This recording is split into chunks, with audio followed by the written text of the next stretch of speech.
Anehnya, orang-orang itu jumlahnya banyak, tapi mereka bisa jalan datar di pinggir sungai yang banyak batu-batu licin dan juga rumput-rumput liar. Kalian lagi ngapain? Cari ikan ya? Iya, kita lagi masang perangkap buat ikan, kata Eza sambil gugup. Halo, selamat malam semuanya, selamat datang kembali di Sudut Cerita.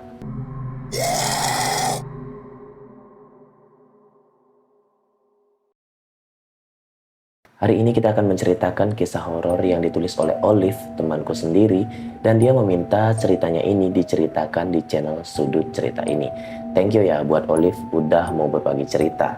Nah, kalau misalnya kalian juga punya cerita horor, pengalaman pribadi atau karangan, boleh nih kirim langsung ke email ataupun Instagram yang tertera di bawah ini. Nah, sebelum ke ceritanya, aku mau ngingetin ke kalian, jangan lupa tekan tombol like dan juga subscribe sebagai dukungan agar kedepannya channel ini bisa menjadi channel yang lebih baik lagi. Buat yang udah like dan juga subscribe, semoga dilimpahkan rezekinya dan dilancarkan segala urusan-urusannya.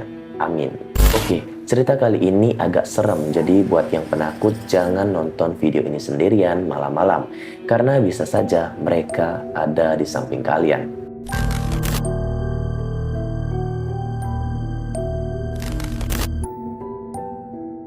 Di suatu malam, Eza dan Raka berencana untuk memasang perangkap ikan di sebuah sungai dekat tempat tinggalnya. Banyak warga kampung sering mencari ikan di sana karena di sungai itu ikannya banyak dan juga besar-besar. Nah, di dekat sungai itu ada sebuah hutan yang dikenal angker, di mana menurut penuturan orang-orang, kalau di hutan itu ada sebuah kerajaan jin yang tak kasat mata.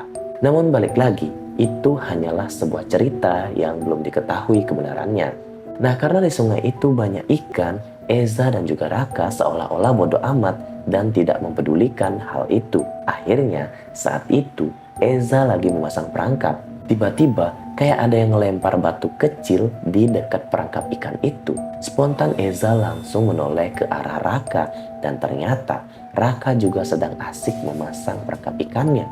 Eza pun kemudian melupakan hal itu dan melanjutkan untuk memasang perangkap ikan. Namun, tidak berselang lama, kakinya si Eza itu seperti ada yang megang. Spontan si Eza ini pun melompat dan berteriak.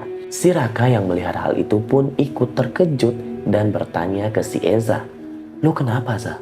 Bikin gue kaget aja." Namun, saat itu si Eza ini gak mau ngomong ke si Raka tentang apa yang ia rasakan tadi. Ia cuma jawab, "Gak apa-apa kok, cuma kaget aja. Tadi kayaknya ada ikan yang tuh kakiku," kata si Eza. Nah, setelah mereka hampir selesai memasang perangkap ikan, tiba-tiba si Raka sama si Eza ini ngedenger kayak ada orang rame-rame dari arah hilir sungai ke arah hulu. Sayup-sayup mereka mendengar seperti orang sedang berbincang dan jumlahnya itu rame banget. Nah, makin lama makin jelas dan makin dekat. Terlihat dari kejauhan ada banyak orang yang sedang membawa obor dan mendekat ke arah mereka. Orang-orang itu jumlahnya banyak, tapi mereka bisa jalan datar di pinggir sungai yang banyak batu-batu licin dan juga rumput-rumput liar. Dan mereka terlihat seperti layaknya berjalan di jalan besar. Si Eza dan Raka yang menyaksikan kejadian itu mulai ngerasa ketakutan dan mereka mencoba buat lari. Namun, kaki mereka seolah-olah ada yang memegangi dan sama sekali tidak bisa digerakkan. Setelah orang-orang itu semakin dekat dan berada di antara Eza dan juga Raka, salah satu dari mereka itu ngomong, "Kalian lagi ngapain? Nyari ikan ya?" Iya, kita lagi masang perangkap buat ikan," kata Eza sambil gugup. "Oh, jangan sampai lewat jam 12 malam ya. Kalau lewat jam 12 malam, nanti kalian gak bisa pulang," kata salah satu dari mereka. Kemudian mereka pun berjalan melewati Eza dan juga Raka yang menahan rasa ketakutan yang luar biasa. Dari belakang, si Raka ini ngelihat kalau bagian bawah dari orang-orang itu ternyata bukanlah kaki, melainkan terlihat seperti ular. Spontan si Raka ini teriak, "Za, lihat itu Za, lihat kakinya." Dengan perasaan yang amat-amat takut, si Eza ini berlari meninggalkan si Raka yang masih mematung tidak bisa bergerak. "Za, tunggu!"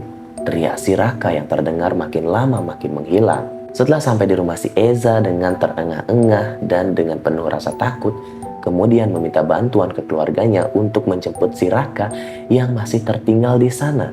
Dengan ditemani beberapa warga dan keluarganya, si Eza ini pun menunjukkan di mana ia meninggalkan si Raka. Namun, si Raka ternyata tidak ada di sana. Si Eza pun berkata, mungkin dia juga lari dan pulang ke rumahnya. Setelah itu, para warga ini pun menyusul ke rumah si Raka. Dan kalian tahu, ternyata si Raka ada di rumahnya, sedang berbincang dengan keluarganya. Si Eza ini pun berkata, syukurlah Kak, lu udah sampai rumah. Nah, si Eza yang ngedengar ini bingung. Hah? Maksud lu apa, Za? Gue gak ngerti. Lah, tadi kan kita ke sungai memasang perangkap ikan, terus kita ketemu orang-orang yang bawa obor itu, terus kita ngelihat hal aneh dari orang-orang itu. Waktu itu aku lari dan ninggalin lu gak ingat? Za, sekarang ini hari Kamis. Kita rencana masang perangkap ikan itu di hari Jumat, yaitu besok, bukan sekarang. Mendengar itu si Eza ini pun langsung syok dan kemudian pingsan. Para warga pun mulai menerka-nerka apa yang sebenarnya terjadi sama si Eza. Dan setelah siuman, si Eza ini pun menceritakan kalau dari sebelum berangkat untuk memasang perangkap ikan itu, si Eza merasa kalau ada yang aneh sama si Raka. Soalnya pas lagi ngambil tas, si Eza ini nggak sengaja nyenggol tangan si Raka. Dan tangannya itu dingin banget seperti es. Si Eza sempat nanyain si Raka, tangan lu kok dingin banget? Lu sakit? Enggak kok, tangan gue emang kayak gini. Nah, si Raka jawab gitu. Nah, saat itu si Eza ini nggak terlalu peduli karena wajar kalau malam ya pasti dingin. Yang kedua, pas lagi jalan dia tuh nyeritain tentang hutan angker yang ada di dekat sungai itu. Dan dia nyeritainnya itu detail banget, seolah-olah dia tahu setiap sudut hutan itu dan seolah-olah dia pernah masuk ke hutan angker itu. Namun terlepas dari kejadian itu, orang tua si Eza ini pun bersyukur karena si Eza tidak dibawa masuk ke dalam hutan angker itu. Karena jika itu terjadi, maka si Eza ini tidak akan pernah bisa kembali lagi ke dunia manusia. Karena konon di hutan angker itu dipimpin oleh ratu yang sangat cantik, di mana sang ratu ini akan menjebak agar manusia-manusia yang lemah imannya dan akan dibawa masuk ke alam mereka, kemudian akan dijadikan budak. Nah, sebenarnya percaya atau tidak dengan adanya makhluk-makhluk ataupun jin yang tak bisa kita lihat dengan mata telanjang, itu tergantung dari iman kita sendiri. Nah, jadi sekian dulu cerita horor malam ini. Jika kalian suka dengan ceritanya, jangan lupa tekan tombol like dan juga subscribe di bawah video ini. Dan sampai ketemu di video berikutnya. Aku Arnata, thank you.